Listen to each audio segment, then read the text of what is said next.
அன்பார்ந்த neo maths வாடிக்கையாளர்களே, நாம இப்ப என்ன பார்க்க போறோம்னா, நியோ மேக்ஸ் செட்டில்மெண்ட் யார் செய்கிறார்கள், ஏன் செய்கிறார்கள், எப்படி செய்கிறார்கள், முதல்ல யார் செய்கிறார்கள் அப்படின்னா கண்டிப்பா கம்பெனி இல்ல அப்படிங்கறத நாம புரிந்து கொள்ள வேண்டும்.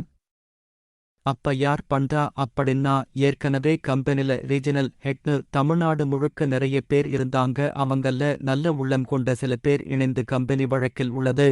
அதனால இப்போதைக்கு கம்பெனியால ஒன்னும் செய்ய முடியாது. எனவே நாம ஒன்று சேர்ந்து இணைந்து செட்டில்மெண்ட் செய்வோம்னு அனைவரும் இணைந்து கிட்டத்தட்ட 7 பெடரேசன் அமைத்து மீண்டும் பழைய முதலீட்டாளர்களை ஒன்று சேர்த்து தன்னார்வ குழுக்களை உருவாக்கி அதன் மூலம் செட்டில்மெண்ட் செய்யலாம் என முடிவு செய்து செட்டில்மெண்ட் செய்ய தயாராகி உள்ளனர். ஏன் செட்டில்மெண்ட் செய்கிறார்கள்? கம்பெனி வழக்கு நடைபெற்றுக் கொண்டுள்ளது. எப்போது முடியும் என்று யாருக்கும் தெரியாது. கம்பெனி வழக்கு முடிந்து வெளியில் வந்து செட்டில்மெண்ட் செய்ய எவ்வளவு வருடம் ஆகும்னு யாக்கும் தெரியாது. எனவே பெடரேசன் மூலம் வாடிக்கையாளர்கள் அனைவருக்கும் ஏதாவது ஒரு வழியில் செட்டில்மெண்ட் செய்து அனைத்து விவரங்களையும் கோர்ட்டில் சமர்ப்பித்தால் இதனை வைத்து கோர்ட் ஏதாவது ஒரு முடிவு செய்து கம்பெனி வழக்கை முடித்து வைக்கலாம். ஒன்று, வழக்கு தொடுத்தவர்களுக்கு கோர்ட் மூலம் தீர்வு கொடுக்கலாம். அல்லது கம்பெனி தங்களது முதலீட்டாளர்கள் அனைவருக்கும் செட்டில்மெண்ட் செய்துவிட்டது, எனவே கம்பெனியே அவர்களுக்கும் செட்டில்மெண்ட் செய்ய ஆணையிடலாம். இப்படி ஏதாவது ஒரு வழியில் வழக்கு முடிவுக்கு வரலாம். அப்படி வழக்கு முடிவுக்கு வரும் பட்சத்தில் கம்பெனி மீண்டும் பழையபடி செயல்பட முடியும். ஆகஸ்ட் எப்படியாவது கம்பெனியை மீட்டுவிடலாம் என்ற நல் எண்ணத்தில் செட்டில்மெண்ட் செய்ய முயல்கின்றனர். கம்பெனி வழக்கு நடைபெற்றுக் கொண்டுள்ளது. கிட்டத்தட்ட ஓராண்டுகள் ஆகிவிட்டது. வழக்கு எப்போது முடிந்து கம்பெனி செட்டில்மெண்ட் செய்யும் என்று தெரியாத நிலையில் பல நல்ல உள்ளங்கள் இணைந்து கடந்த சில மாதங்களுக்கு முன்பு 7 பெடரேசன் அமைத்து என்ன செய்யலாம் என யாசித்து முதலில் டை அ ப்ராஜெக்டுகளை தேர்ந்தெடுத்தனர். டை அ ப்ராஜெக்டுகள் என்றால் நம்ம திருச்சியில் ஒரு புரமோட்டர் 10 ஏக்கர் நிலத்தை வாங்கி டிடிசிபி அப்ரூவல் வாங்கி பிளாட் போட்டு விற்பார். ஏக்கருக்கு தோராயமான 20 பிளாட்டுகள் வீதம் 200 பிளாட்டுகள் போட்டு ஒரு 50 பிளாட்டுகள் விரைவில் விற்றுவிடுவார். மீதம் 150 பிளாட்டுகள் விற்காமலோ அல்லது விற்க முடியாமலோ இருக்கும். அந்த புரமோட்டரை நமது பெடரேசன் தலைவரோ அல்லது வேறு ஒருவரோ அணுகி, நாங்கள் உங்கள் பிளாட்டுகளை விற்றுத் தருகிறோம், நீங்கள் தனியாக விற்றார். ஒரு ப்ராஜெக்டை விற்று முடிக்க 2 வருடம் கூட ஆகலாம். ஆனால் நாங்கள் விற்றால் விரைவில் விற்றுவிட முடியும். நீங்கள் வருடத்திற்கு 2 ப்ராஜெக்டுகள் முடிக்கலாம் என்று உங்களால் முடிந்த தள்ளுபடியை தாருங்கள் என கூறி நாடு முழுவதும் கிட்டத்தட்ட 40 அவுட்டுகளில் 20 முதல் 50% வரை தள்ளுபடி பெற்றனர். அந்த தள்ளுபடியை நமது கம்பெனி முதலீட்டாளர்களுக்கு கொடுத்து மீதம் உள்ள தொகையை கொடுத்து வந்தனர். ஆனால் அனைத்து லே அவுட்டுகளிலும் அவர்கள் விற்பனை செய்யும் விலையில்தான் நமது முதலீட்டாளர்களுக்கும் பிளாட் விற்பனை செய்யப்பட்டது. உதாரணமாக உளுந்தூர்பேட்டைக்கு அருகில் ஆசனூர் லே அவுட்டில் 1200 சதுரடி கொண்டு மனை அவர்கள் 5 லட்சம் ரூபாய்க்கு விற்றனர். அதில் நமக்கு 50% தள்ளுபடியுடன் பிளாட்டுகள் நமக்கு ஒதுக்கியுள்ளார்கள். அதை நம்மில் நேரில் சென்று பார்த்து பிளாட் பிடித்தவர்கள் 50% பணமாகவும் 50% பாண்டாகவும் கொடுத்து பத்திரம் பதிந்து கொண்டனர்.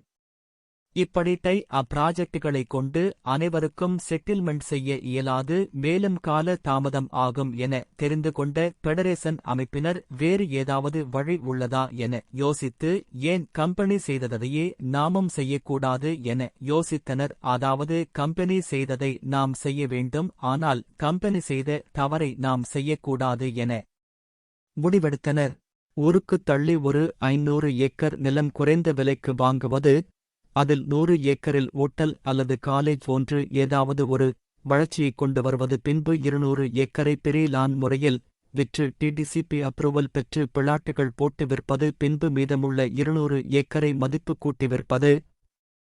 எடுத்துக்காட்டு, 5 லட்சம் கம்பெனில கட்டுங்க, மாதம் மாதம் இன்சென்டிவா 1% அல்லது 2% தரோம், பின்பு 6 மாதத்தில் டிடிசிபி பிளாட்டா மாத்தி பத்திரம் போட்டு தரோம், பின்பு 1 வருடத்திலோ அல்லது 2 வருடத்திலோ 2 மடங்கா வித்து தரோம்னு சொன்னாங்க.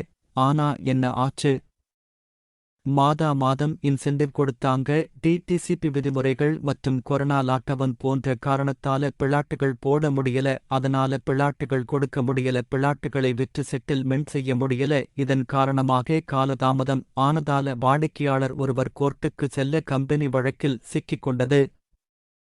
என முடிவு செய்த பெடரேசன் அமைப்பினர். கம்பெனி என்ன செய்ததோ அதுபோல தற்போது சிவகங்கையில் சுமார் 500 ஏக்கர் நிலத்தை தேர்வு செய்து 100 ஏக்கரில் ஸ்போர்ட்ஸ் அகாடமிக்கு ஒதுக்கி பூமி பூஜை போட்டுவிட்டனர். ஒரு 100 ஏக்கரில் பிளாட்டுகள் போட்டு விற்பது என முடிவு செய்து பணம் கொடுப்பவர்களுக்கு உடனே பத்திரம் பதிந்து கொடுப்பது என முடிவு செய்து உள்ளனர்.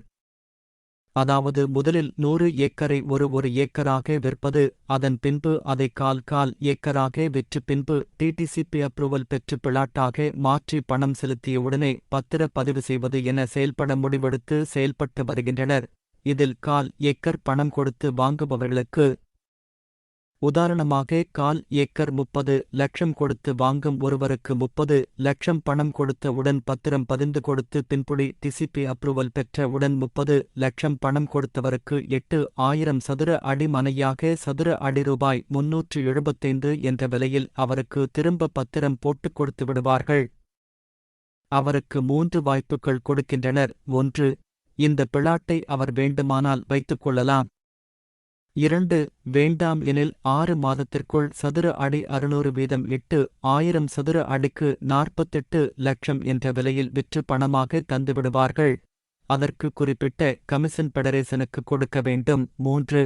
பெடரேசன் அமைப்போ அல்லது கம்பெனி வழக்கில் இருந்து விடுபட்டு கம்பெனியோ நமக்கு அருகாமையில் இதுபோல ஒரு ப்ராஜெக்ட் கொண்டு வந்தால் அங்கு சிவகங்கை சைட்டில் உள்ள பிளாட்டை நமக்கு அருகில் வரும் சைட்டுக்கு எக்ஸ்சேஞ்ச் செய்து கொள்ளும் வாய்ப்பும் கொடுக்கின்றனர்.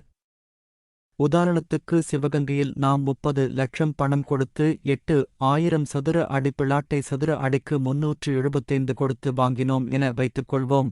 பொது சைட்டில் சதுர அடி 400 ரூபாய் விலை நிர்ணயம் செய்துள்ளார்கள் என்றால் நாம் 8,000 சதுர அடி பிளாட்டை சதுர அடி 600 என வைத்தால் 48 லட்சம் வருகிறது. இதை வைத்து பொது சைட்டில் சதுர அடி 400 ரூபாய் என்றால் 12,000 சதுர அடி கொண்ட மனையாக பெற்றுக்கொள்ளலாம்.